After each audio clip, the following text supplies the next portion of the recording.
Welcome to another episode of The Brand Called You, a video and podcast show that brings you leadership lessons, knowledge, experience, and wisdom from hundreds of successful people from around the world.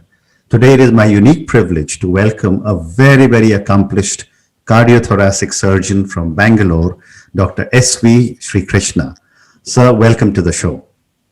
Thank you, Mr. Satosh. Dr. Sri Krishna is the Director of Cardiothoracic Training at the Narayana Hridayalaya. He's a highly decorated and awarded cardiothoracic surgeon, not just in India, but around the whole world.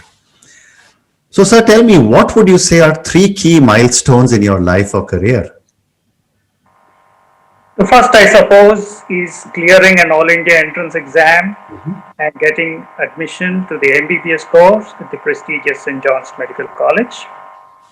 The second would be probably topping the Bombay University MCH exam, qualifying as a cardiothoracic surgeon and joining my alma mater, St. John's, as a consultant. Okay. And the third would be attaining national and international recognition. I was the regent representing India in the European Society of Thoracic Surgeons for 5 years. Okay. And also was awarded the honorary fellowship at the oldest surgical college in the world, that is the Royal College of Surgeons at Edinburgh. Wow. Amazing. So this was three things. Amazing. What an amazing journey you had, sir. But let's talk a little bit about the cardiac and the cardiothoracic problems that we have in our country. How rampant are these in our country?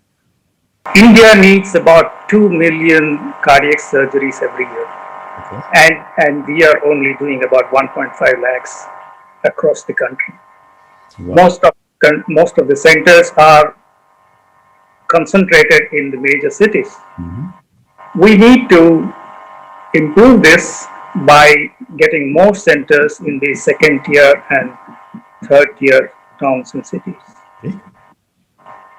However, I would like to dwell on the scope of thoracic surgery in our country, which is less known and less spoken about.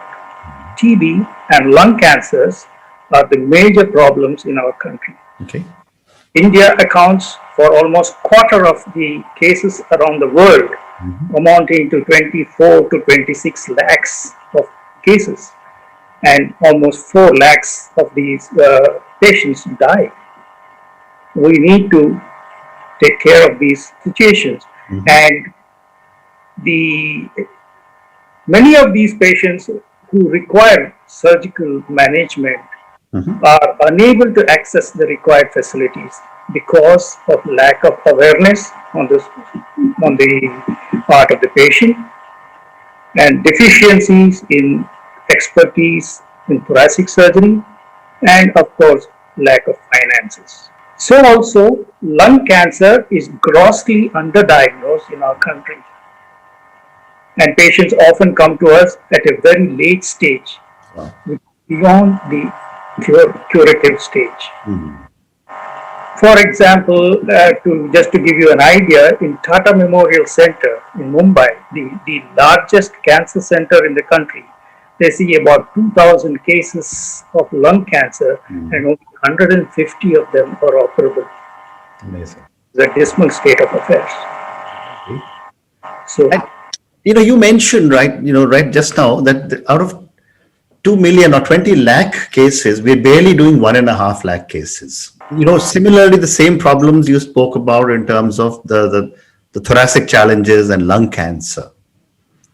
What does India do to be able to build up capacity?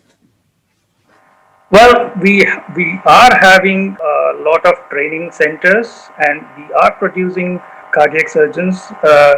But as I said earlier, they are all concentrated in the major cities. Correct.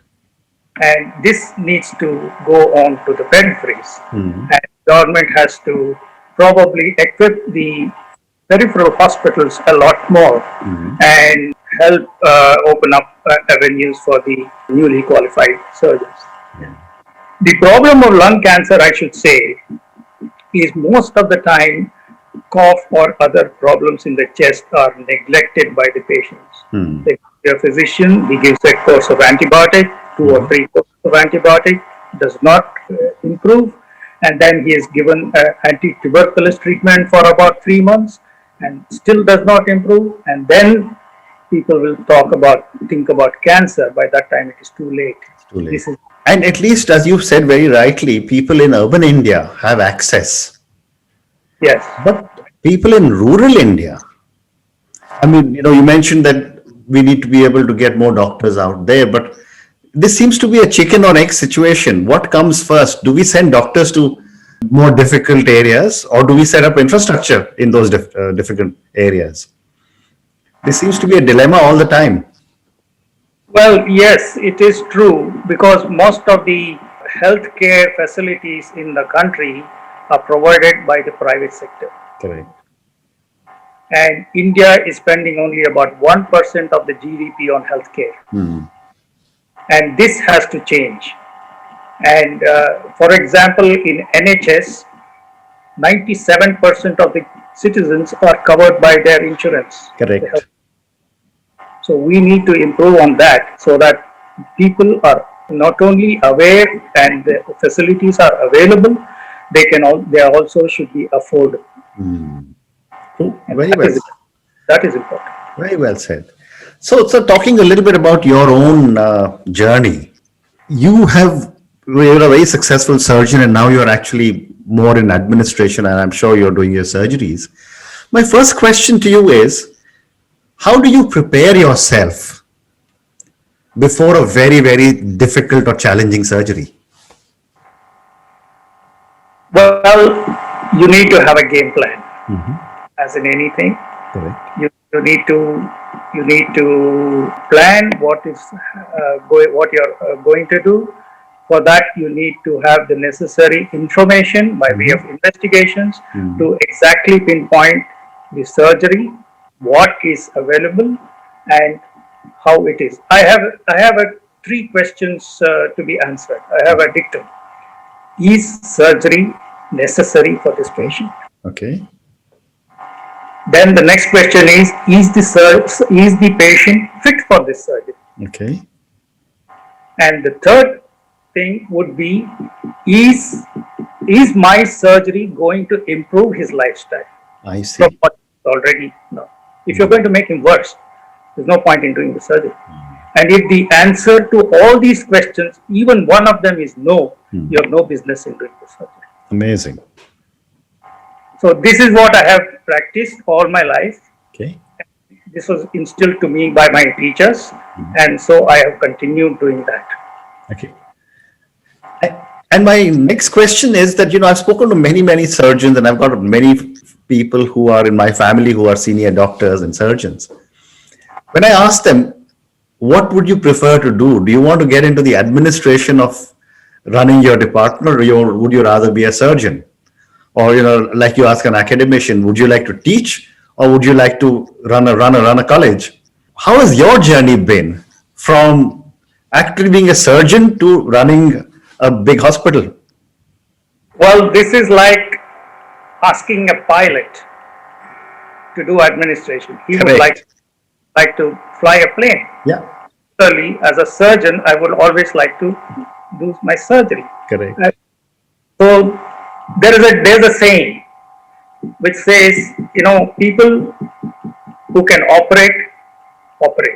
People who cannot operate, teach. Okay. People who cannot do either of them, administer. Amazing. Amazing. Well, I think you're being very modest given the kind of recognition. You're probably one of the few people who can do all 3 and are doing all 3. Circumstances changes. I know.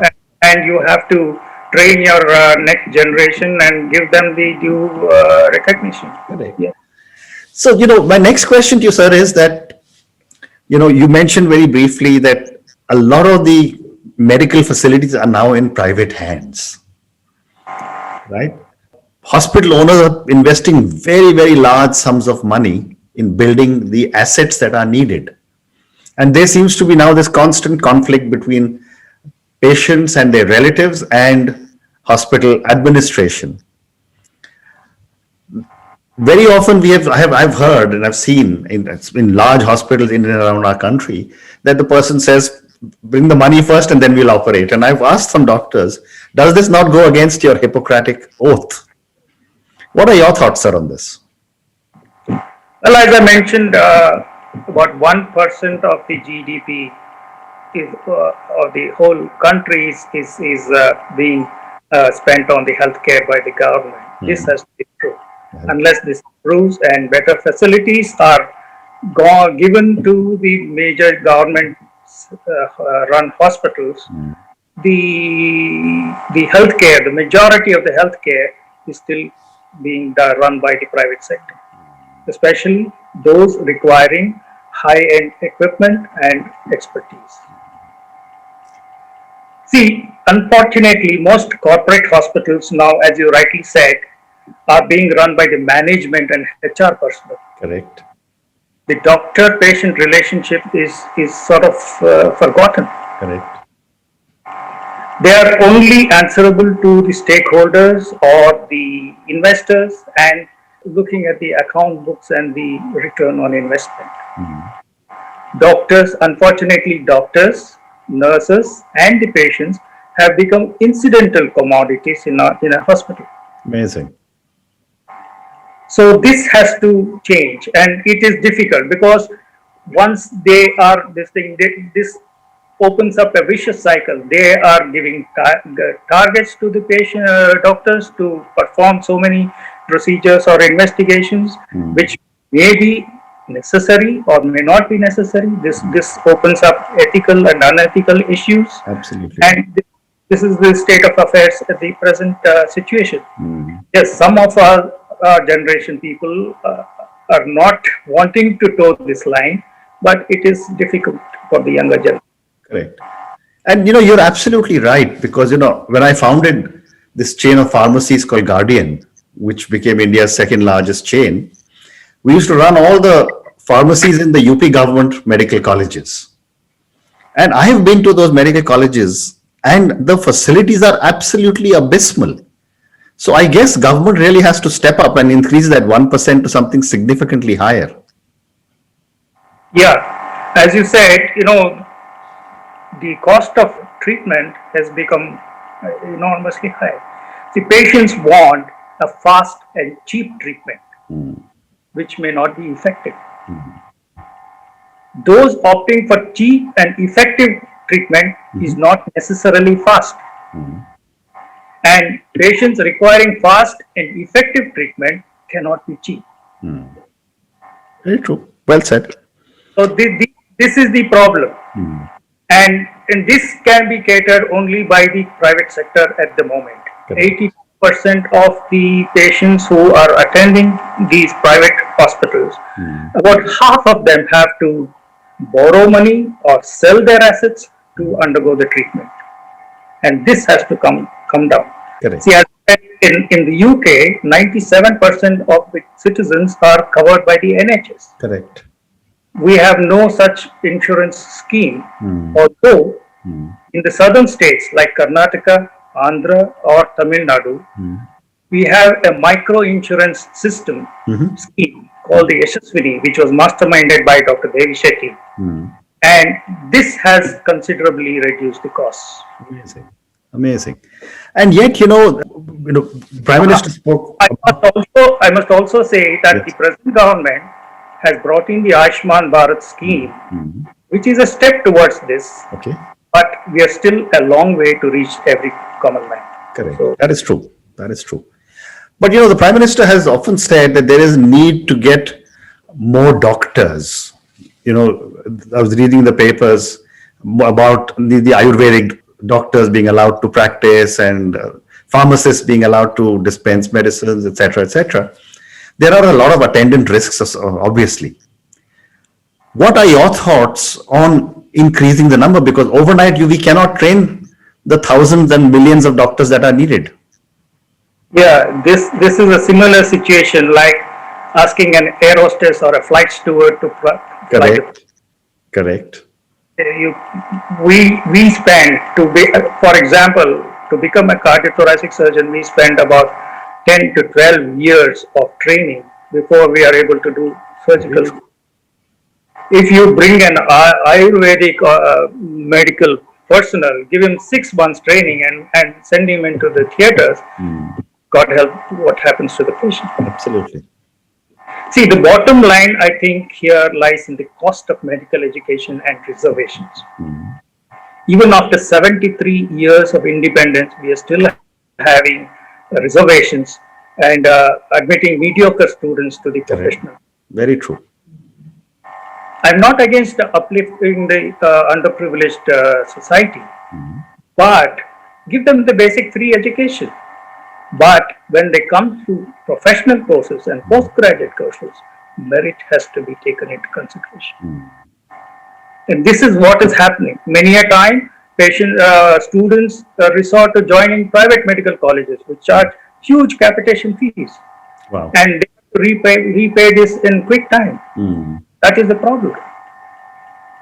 So unless we start doing the increasing medical colleges in the private sector is not going to be a solution because it is unaffordable. The only answer is to abolish reservations, get merit people into the professional courses, especially those which are dealing with life and death. Very well said.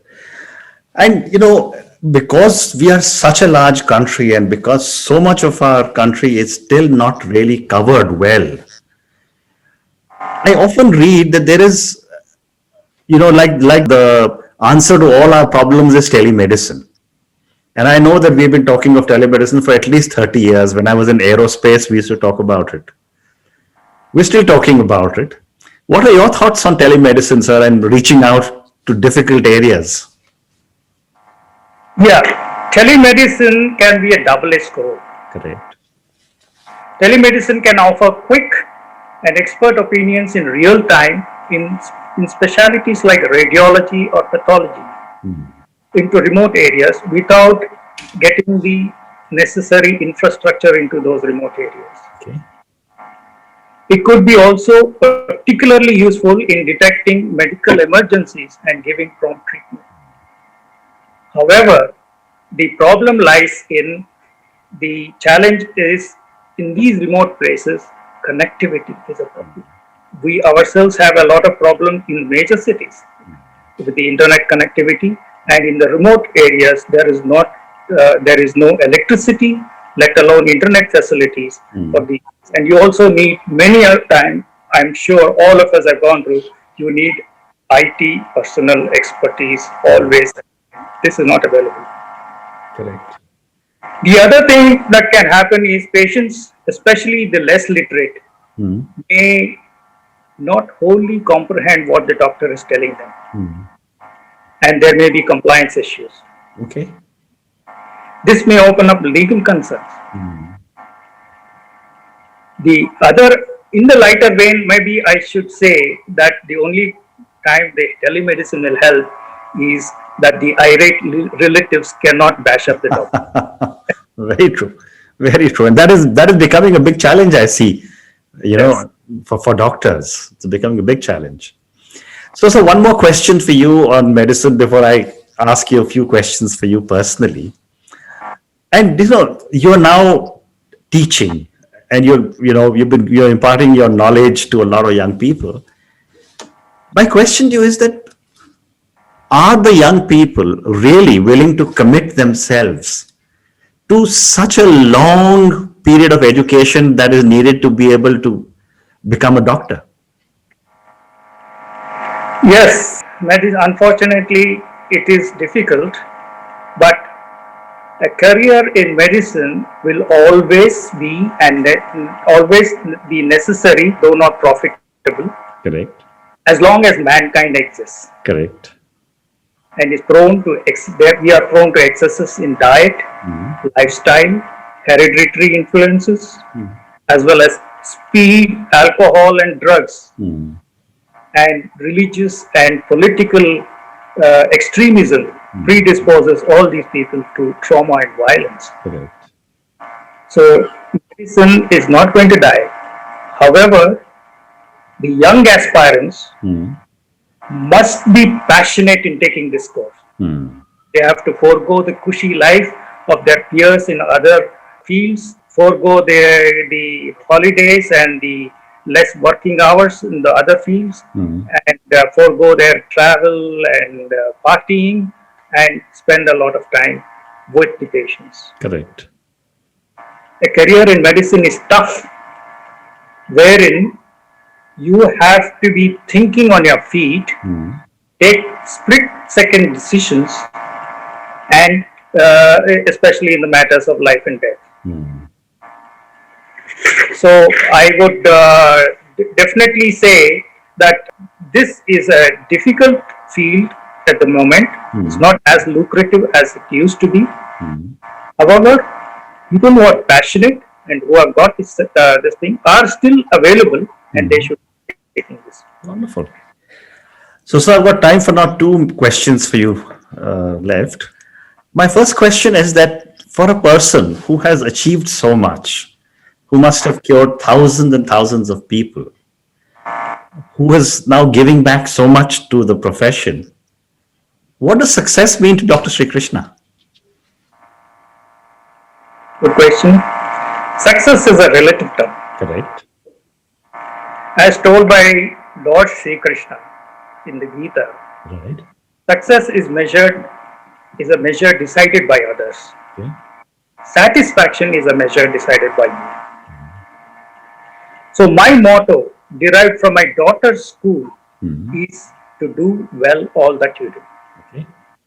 Excellent. Is if you feel that you have done well to the best of your ability, compare yourself to yourself.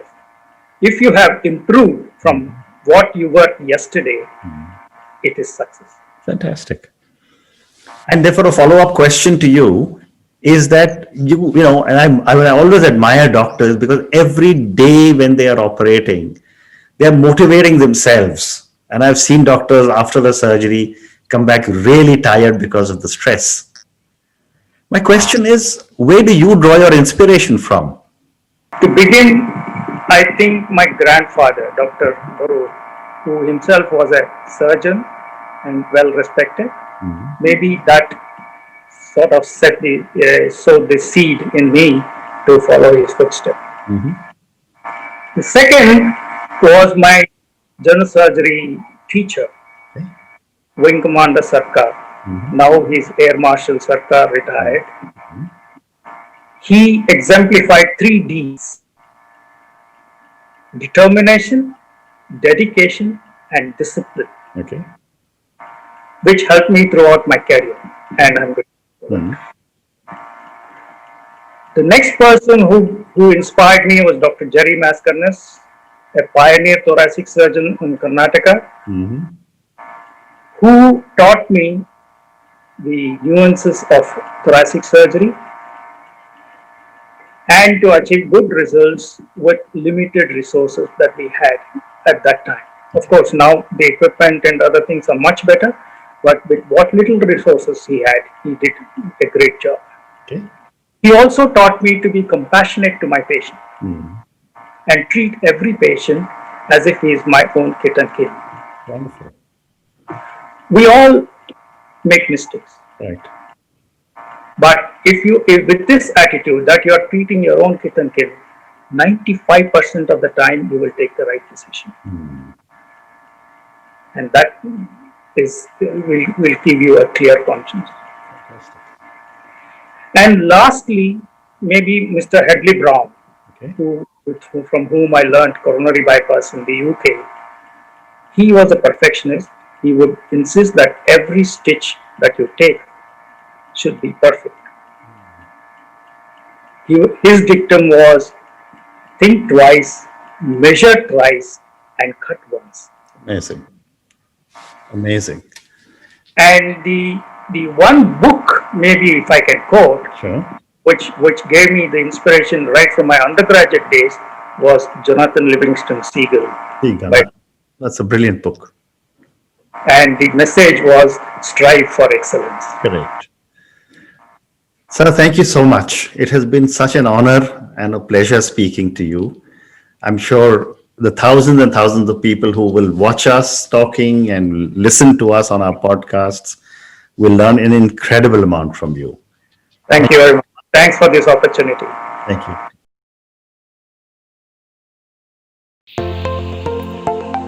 Thank you for listening to the Brand Called You videocast and podcast, a platform that brings you knowledge, experience, and wisdom of hundreds of successful individuals from around the world. Do visit our website www.tbcy.in to watch and listen to the stories of many more individuals. You can also follow us on YouTube, Facebook, Instagram, and Twitter. Just search for the Brand Called You.